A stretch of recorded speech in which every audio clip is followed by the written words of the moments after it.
শহরে যেখানে থাকার জায়গার অকুলান, সেখানে বেডরুম এত ছোট, রান্নাঘর আরো ছোট। ওখানে বলা হচ্ছে যেটা তোমার পছন্দ নয় সেটা তুমি দেখো না।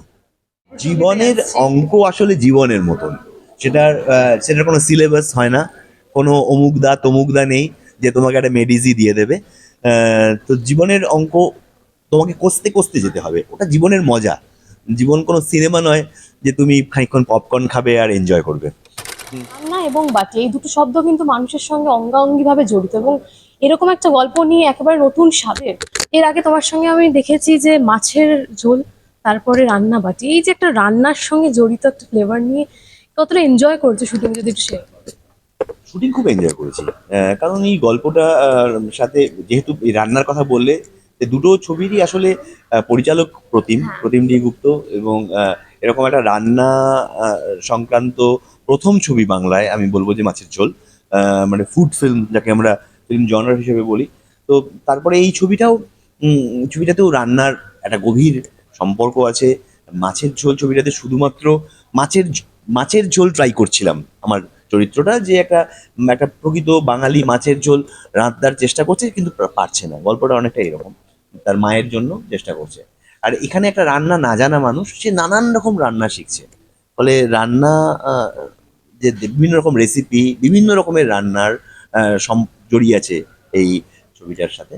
আর প্রতিমের সাথে কাজ করার, মানে প্রতিম একজন মানে রাইটার ডিরেক্টর হিসেবে ও প্রতিবারই আমার কাছে এত রকমের চরিত্র নিয়ে এসেছে, যেটা আমার কমফোর্ট জোনের বাইরে বলো, বা তুমি বলতে পারো যে একটা মানে টাইপ কাস্ট হওয়ার যে প্রাথমিকভাবে যেগুলো মনে হয় ঋত্বিক বলে এই চরিত্রগুলো, তার বাইরের একটা চরিত্র সবসময় আমার কাছে নিয়ে আসে।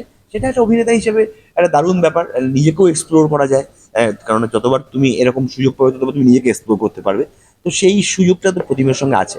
আর ছখানা কাজ করেছি ওর সঙ্গে, এত কাজ আমি, এতগুলো ছবি আমি কারোর সাথেই করিনি। ছটা ছবি যার সাথে করেছি তার সঙ্গে একটা সম্পর্ক আছে।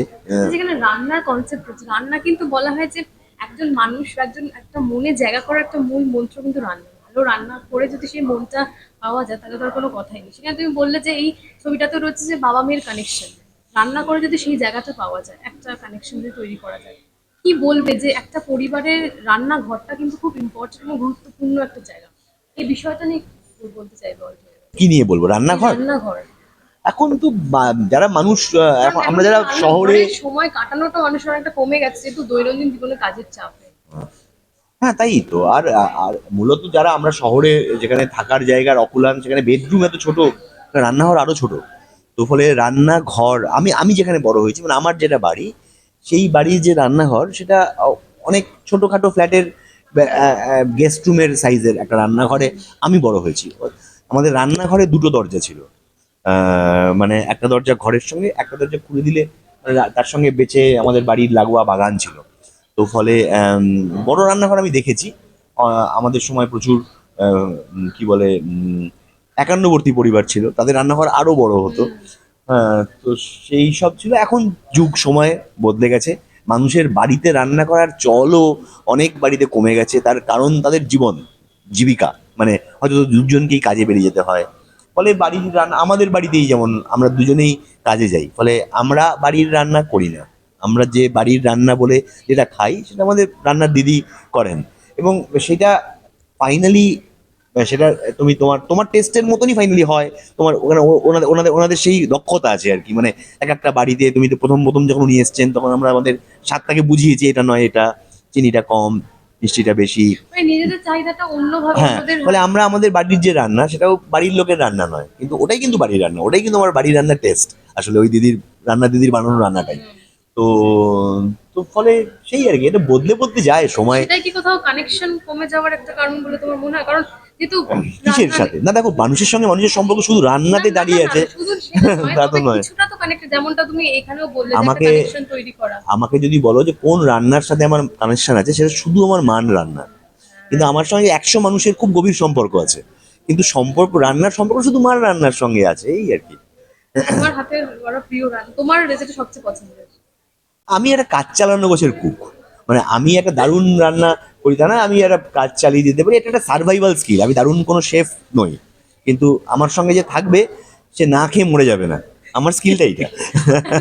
সার্ভাইভাল স্কিলটাকে যদি আসি, ঋত্বিকদার কিন্তু অনেকগুলো স্কিল আছে। সেটা হচ্ছে কিছু যদি খারাপ লাগে তিনি কিন্তু স্পষ্টবাদী নন, তিনি সমাজ মাধ্যমে বিভিন্ন রকমের রিল অদ্ভুত অদ্ভুত বিষয় দিয়ে প্রকাশ করে। এটা কিন্তু বেশ মজার। এই কনসেপ্টটা কি করে আসলো? ওটা একটা অরিজিনাল কন্টেন্টের জায়গা, ওখানে আমি যা করি সব অরিজিনাল কন্টেন্ট। তো ওটা আমার একটা নিজস্ব মিডিয়া, তো ওর একটা পলিসি আছে, সেই এই পলিসিতে ওটা, সিঁড়ি দিয়ে ওঠা, এই যে সেই মানে পলিসিতে চলে। হ্যাঁ, এই বিষয়। হ্যাঁ, ওখানে বলা হচ্ছে যেটা তোমার পছন্দ নয় সেটা তুমি দেখো না, এটা খুব স্বাভাবিক কথা। ওখানে কি বলছি আমি, ওখানে পিছনে কথা হচ্ছে যে কথাটা চলছে যে তোমার যেটা পছন্দ নয় সেটা তুমি দেখো না। এটা সোশ্যাল মিডিয়াতে তুমি এটা যদি জানো, তাহলে দেখবে যে তুমি তোমার অর্ধেক ঝামেলা মিটে গেছে। তুমি কত সময় সারাদিনে নষ্ট করেছো যেগুলো তোমার অপছন্দের সেগুলোই দেখে। তো দেখবে যে কিন্তু ওটা একটা এইভাবে এক্সপ্রেশন। উত্তর দেওয়ার ধরনটা কিভাবে মাথায় এলো? এটাই আমি উত্তর দেওয়ার সময় আর ধরন মাথায় আসলে হবে না, এটাই আমার ধরন, এভাবেই আমি কথা বলি আসলে। যে বিবাহ ডাইরিজের পর সৈনিধির সঙ্গে আবারও কাজ একসঙ্গে, ওই ছবি কিন্তু এখন একটা রেশ রয়ে গেছে। আমরা দেখতে পাই যে স্ক্রল করলে সোশ্যাল মিডিয়া কিছু না কিছু আমরা ক্লিপিংস পাই। হুম। আবার একসঙ্গে কাজ, কি চেঞ্জেস দেখতে পেলে সৈনিধির না, মধ্যে এতগুলো বিবাহ বিবাহ? ডায়েরিজের পরেও সৈনির সাথে আমার হ্যাঁ কাজ তবে হয়েছে। হ্যাঁ। চেঞ্জেস কি আছে, এত ওকে এত বছর ধরে চিনি, এবারে চেঞ্জগুলো কাজ না করলেও কাজের বাইরেও কখনো কখনো হ্যাঁ দেখা হয়। আর ও খুব ভালো অভিনেত্রী এমনিতে। আমি ওর সাথে অনেক কাজই করেছি, মানে বিবাহ ডায়েরিজের পরেও করেছি, আগেও করেছি আমরা কিন্তু কাজ। এই ছবিটার একটা আলাদা রেশ থেকে গেছে ইয়াং এবং প্রতিটা জেনারেশনের। হ্যাঁ, হ্যাঁ, বিবাহ ডায়েরিজ একটা দারুণ ছবি, অনেকগুলো জেনারেশন, মানে এই ছবিটা নিয়ে দেখা হলে এখনো, যেমন তুমি সোশ্যাল মিডিয়ায় বলছো, রাস্তাতেও মানুষ বলে যে আমাদের পরিবারে খুব ঝামেলা হয়, আমাদের একদম ঝগড়াটা আপনাদের মতন মতন করে হয়ে যায়। তো এইসব বলে মানুষ।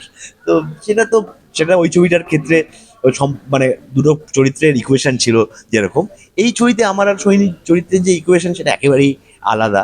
প্রথম দিকে ও একজন আমার রান্নার কোচ, এবং আমিও একটা কি বলবো, একটা ওই যে বললাম যে প্রায় একজন একটা একটা বিপন্ন বাবা বলতে পারো, ভালো বাংলায় বলতে গেলে। তো সেই বিপন্ন বাবা হয়েই আমি ওখানে গিয়েছিলাম।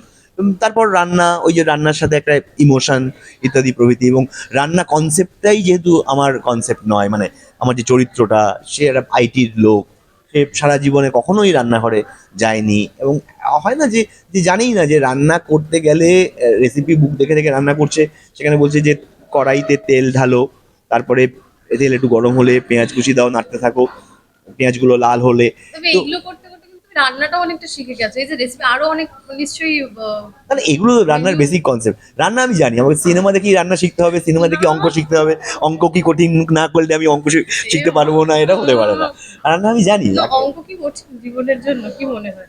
জীবনের অঙ্ক কি কঠিন? যেহেতু বললেই প্রসঙ্গটাই জীবনের আসছে। অঙ্ক আসলে জীবনের মতন, সেটার কোনো সিলেবাস হয় না, কোনো অমুক দা তমুক দা নেই যে তোমাকে একটা মেডিসি দিয়ে দেবে। তো জীবনের অঙ্ক তোমাকে কষতে কষতে যেতে হবে, ওটা জীবনের মজা।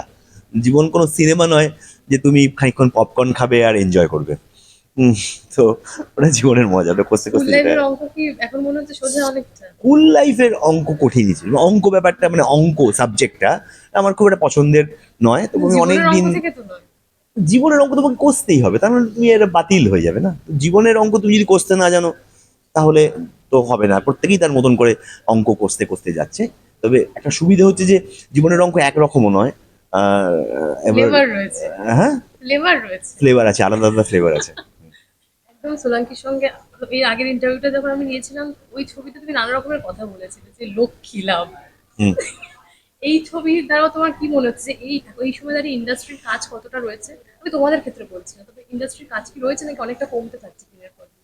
না, কাজ এখন তো মোটামুটি কাজ খানিকটা আবার এসছে, তবে কাজ প্রচুর কাজ এই ইন্ডাস্ট্রিতে এই মুহূর্তে নেই।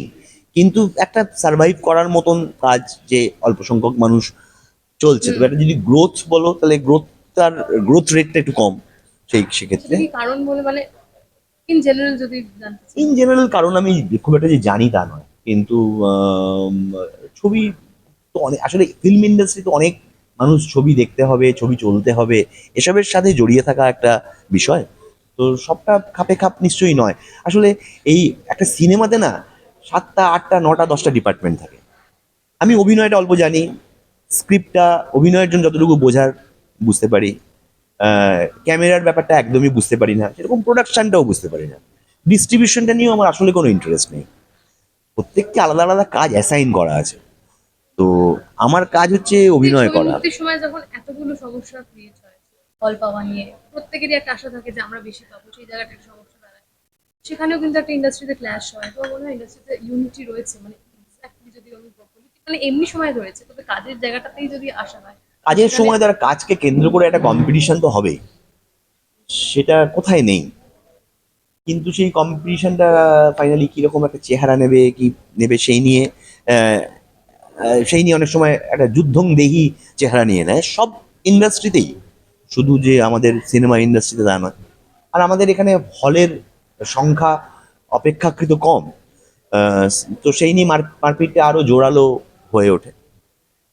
আহ, তো এগুলো এগুলো আসলে ইউনিটির হয়তো যদি আমাদের এখানে 1,500 হল থাকতো তাহলে এরকম হতো না, তাহলে একটা অন্যরকম হতো। আহ, তো এখানে ইউনিটি নেই বলে বন্ধ করে দেওয়ার ব্যাপার, মানে জাস্ট তুমি দাগিয়ে দিতে পারো না। এটা একটা সার্ভাইভাল ফাইনালি। সেটা কিভাবে চেহারা নিচ্ছে, কিভাবে শেপ নিচ্ছে, সেটা বদলাতে বদলাতে যাচ্ছে। তবে সবসময় সেটা খুব একটা একটু মাঝে মাঝে একটু ন্যাস্টি হয়ে যায় ব্যাপারটা, এই।